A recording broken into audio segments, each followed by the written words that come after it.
Hey guys, welcome back. Working through Inertia, the short story. Yesterday we saw them talk about the effects of the disease and like what impact it has on them, and most of it was I've always thought to be those physical scars and those like skin ropes and all that, but it developed from there into this depression that he talked about too. And Grandma likes to fight that idea off, and because like you throw that in there, she's like, "I'm not depressed." And she says it a bunch of times, "I'm not depressed." But he's trying to get across the idea that it's something different than like a normal, traditional type of depression. It's something that maybe she quite doesn't understand. So as he's pushing that idea through, it it starts to kind of like filter through her mind what he's talking about, and she's starting to think about all those things that we've seen, like about people don't like to really do things inside. But then, appropriately, Mamie comes in, and Mamie is like that other side to the deal because, as you've seen from her, she's very like erratic, with how she reacts. So she would be one that you would say, well, doesn't seem to be depressed very much, like in a physical sense, because she reacts so intensely to a lot of different things that happen. So we'll see how that goes here as she bursts into the room. And again, always watch for the intensity and the profanity. And notice nobody else curses, but she curses all the time. It's one of those other things that pops up. So it's on page 221. The door opens and he breaks off. Mamie flounces in, followed by Peter. She scowls and stamps her foot. Where were you, Rachel? We've been standing outside waiting for you for 10 minutes now. The dance has already started. Just a few more minutes, Mama. We're talking. Talking about what? What's going on?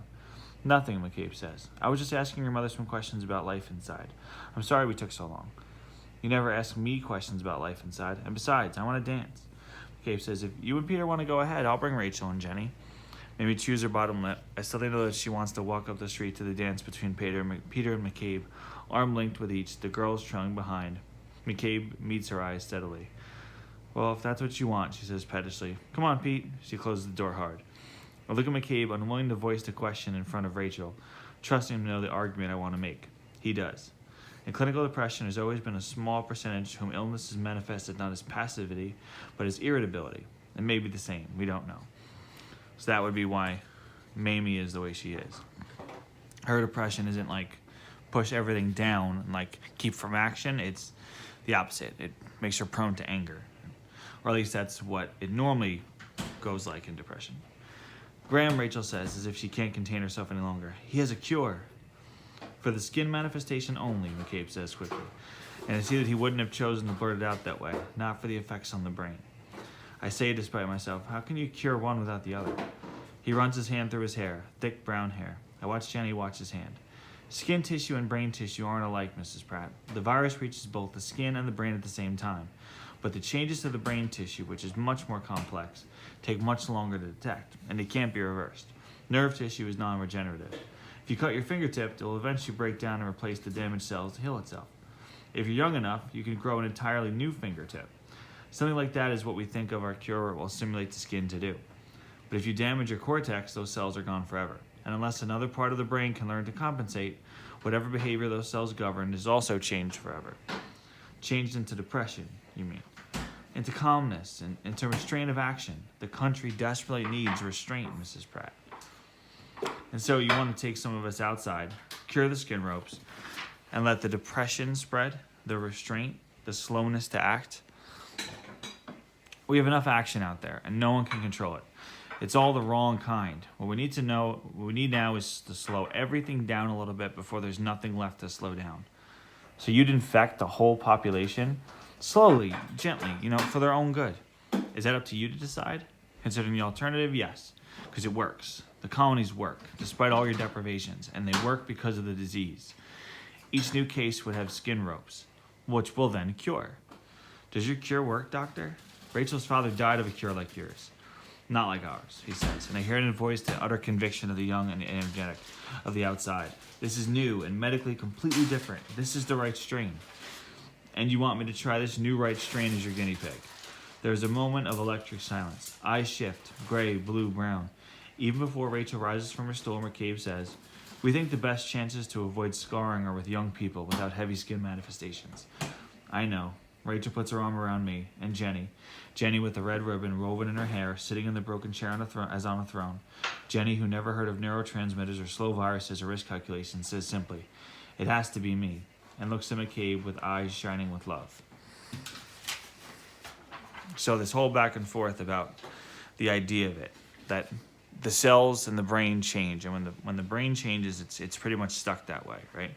But the skin can be fixed, which makes sense. Like think about any of you guys that had a really bad cut or had to get stitches or something like that. As bad as it might have looked at a time, with the way they put it back together, they can pretty much make it look as good as new, even if there's a slight little scar there. Big picture, it's a lot. It could be a lot worse, and years ago it would have been a lot worse. It regenerates. Thank you. Skin regenerates, right? Brain tissue does not regenerate. I think of a kid that graduated a couple years ago. He got bitten by a shark when he was younger, and he was out in the ocean. A shark bit him on the leg, and he always talked about it, and I always brought it up as a scar thing, because it was such a crazy story when I heard it. And then, but you look at it now, people are like, "Oh my God, let me see it," and you look, and it was like a line of marks on his leg. But if you didn't know that that happened, you would just think it's just kind of this weird little manifestation on his leg. You didn't know a shark bit him, right? But when it initially happened, it was obviously much, much worse than that. That's what the skin can do, but the brain works a lot slower, which is perfect for their cure attempt. The cure knocks out the skin stuff, makes that better. But his intention is to infect the whole population with this. And it's crazy, right? But it's also the kind of thing where, some people were with this whole flatten the curve with where we are. Some people were like, well, maybe we could just hit really hard and then it'll be over with. It'll be done. The young people, they won't be, that whole kind of thing. Well, it's all the other stuff that's associated with it. He could infect an entire population and make everybody calm. And so that's not actually teaching them to be calm. It's forcing them to be calm. And I think of a good connection with it is if, when you're you guys, you get in trouble. Well, there's a couple different ways to get in class, a couple different ways to react to that, right? The worst thing to do is to throw you out of class. Because if you throw you out of class, it's it's not correcting the problem. It's doing this thing to immediately eliminate it without anybody learning how to actually be better at whatever thing they were doing. It's let's just eliminate it. Let's not anybody try to be better. Let's just think of this instant, immediate reaction. When my son gets in timeout, we have to put him in timeout, but he just goes up to his room, he whatever spends whatever minutes, and then comes back down and probably does the same thing over again. As much as, but we'll still do it because it's I'm mad right now, I don't know what else to do, so timeout. And he'll be pissed, and we're pissed, and everybody's pissed. And my daughter doesn't know what's going on, but she's pissed too. And she'll be like, "You're in trouble," and it's madness. But then he goes up there, and then he comes back down, and he'll do the same thing. Because there was no learning going on in that moment. He just got in trouble, and nobody else reacted really as good as they could have reacted. That's what he's trying to do. Quick fix, easy, make the simplest way possible. It's the transfer portal in college, college sports. You need a quarterback? Well, go get one in the portal. We didn't develop anybody, but hey, we get this guy transferring as a senior and win us a national championship, and everybody's oh, we're geniuses. No, you just got the quick Band-Aid fix because everything else was too hard. That's what this is. And so it's running through their head it's kind of like a mad scientist idea he's got going to infect the whole population with this horrible disease that they've fought for years to keep inside, but he's getting desperate. People are getting desperate, and he's got this crazy idea that he's convinced these young people this is the best way to go. A lot of times with these kind of crazy cult thought processes, they'll go to the young people first because they're the most easily manipulated into thinking it, and he's convinced Jenny that she should be the one.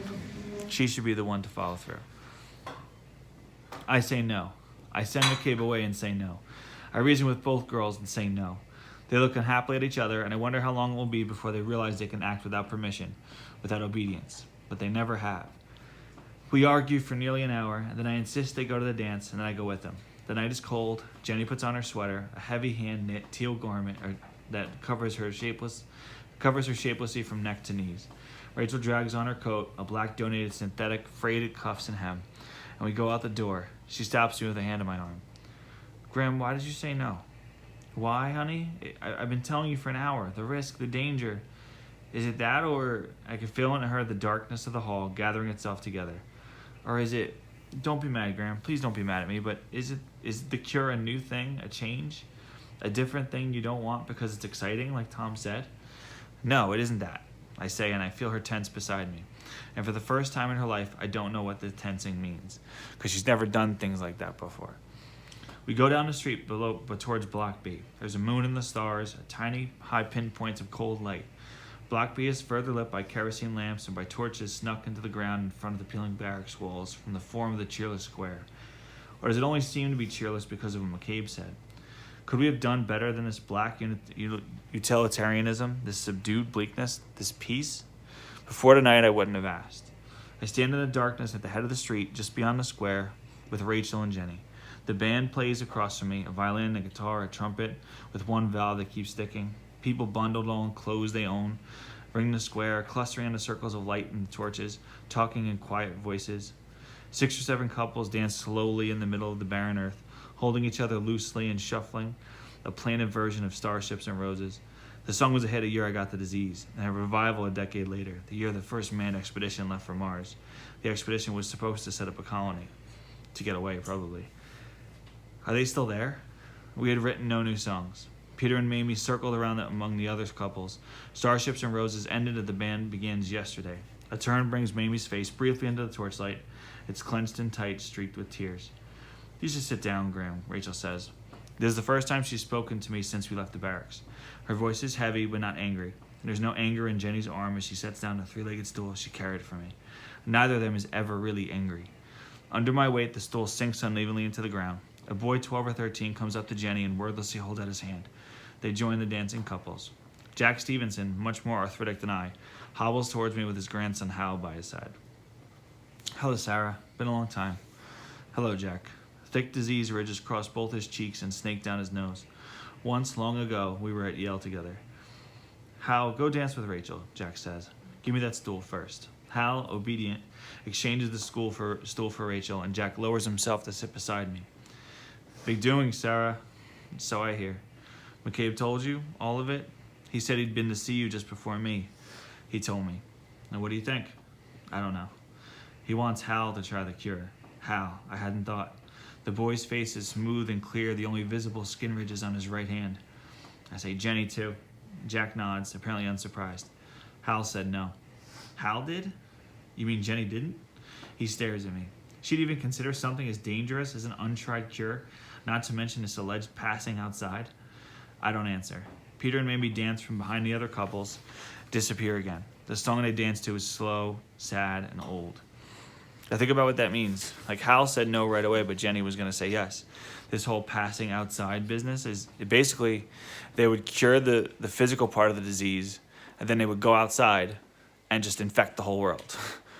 And then like be the carriers and just like basically put the disease back out there again.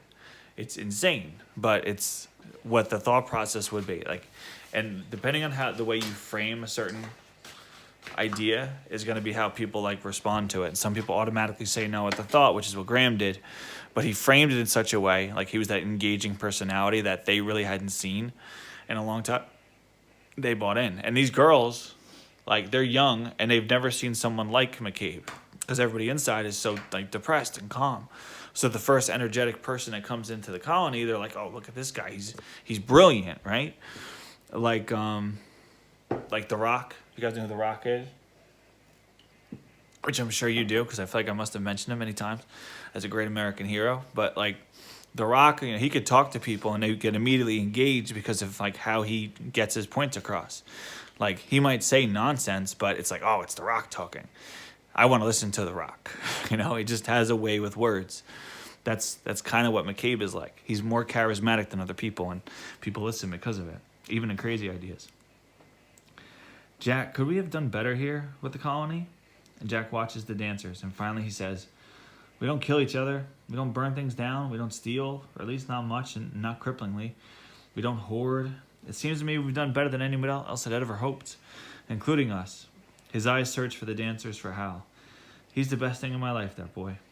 Another rare flash of memory. Jack debating in some long-forgotten political science class at Yale, a young man on fire.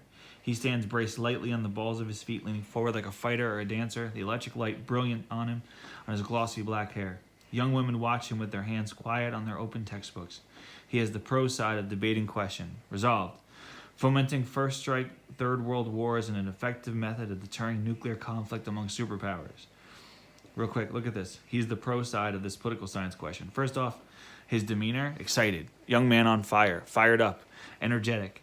And he's debating the pro side of putting third world wars to deter large-scale nuclear conflict, basically causing the death of people in other places, third world areas, where you kind of send support as a way of avoiding mass casualties in nuclear conflict, which is exactly what McCabe is trying to do. Like, small-scale damages to protect the masses, right? That's his thought process, which is kind of what this is, like sacrificing people for the greater good.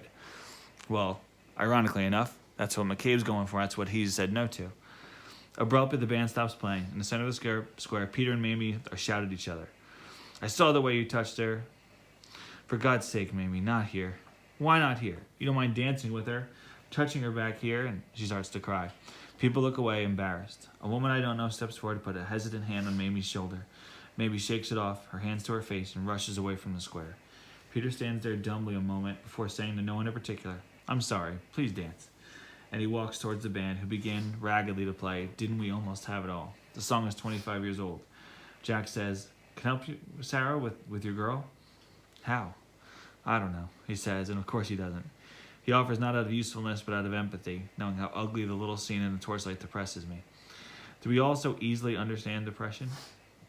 Rachel dances by with someone I don't know, a still-faced older man. She throws a worried glance over his shoulder, and now Jenny is dancing with Peter. I can't see Peter's face, but I see Jenny's. She looks directly at no one, but then she doesn't have to. The message she's sending is clear. I forbade her to come to the dance with McCabe, but I didn't forbid her to dance with Peter, and so she is. Even though she doesn't want to, even though it's clear from her face that this tiny act of defiance terrifies her. Peter tightens his arm, and she jerks backward against it, smiling hard. Cara Desmond and Rob Cottrell come up to me, blocking my view of the dancers. They've been here just as long as I have. Cara has an infant great-grandchild, one of the rare babies born already disfigured by the disease. Cara's dress, which she wears over jeans for warmth, is torn at the hem. Her voice is soft. Sarah, it's great to see you out. Rob says nothing. He's put on weight in a few years since I saw him last. In the flickering torchlight, his jowly face shines with the serenity of a diseased Buddha. It's 2 more dances before I realize that Jenny has disappeared. I look around for Rachel. She's pouring sumac tea for the band. Peter dances by with a woman not wearing jeans under her dress. The woman is shivering and smiling. So it isn't Peter that Jenny left with. Rob, will you walk me home in case I stumble? The cold is getting to my arthritis. Rob nods and curious, and Cara says, I'll come too. And we leave Jack Stevenson on a stool, waiting for his turn at hot tea. Cara chatters happily as we walk along as fast as I can go, which isn't as fast as I want to go. The moon is set, the ground is uneven, and the street's dark except for the stars and the fitful lights in the barrack windows. Candles, oil lamps. Once, a single powerful glow from that which I guess would be a donated stored solar light, the only one I've seen in a long time. Korean, Tom says. You're shivering, Cara says. Here, take my coat. And I shake my head. I make them leave me outside our barracks, and they do, unquestioning. Quietly, I open the door to the dark kitchen. The stove has gone out. The door to the back bedroom stands half open. Voices coming from the darkness. I shiver again, and Cara's coat wouldn't have helped. But I'm wrong. The voices aren't Jenny and Peter's. And we'll cut it off there for the next day. Make sure you guys are following along online. The writing assignment you guys will have due for when we get back from Easter break is simple. Paragraph comparing what we see here to what we have going on in the world now. Just take whatever support you need from it. You guys can throw your personal opinions in there too as a way of kind of bringing it all together. So, do what you feel you need. So always, the idea of 3 supports or 3 points of comparison or 1 point of comparison, like described pretty in-depthly, whatever avenue you guys want to take on it. You know how we write paragraphs. So if you have any questions, let me know. Send me an email. Otherwise, enjoy your break. Try to relax. Stay inside. I know it's hard at this point, but play video games. You guys are good at that. Keep sleeping. Just sleep all day. sleep all the time. All right, guys. I'll see you after the break.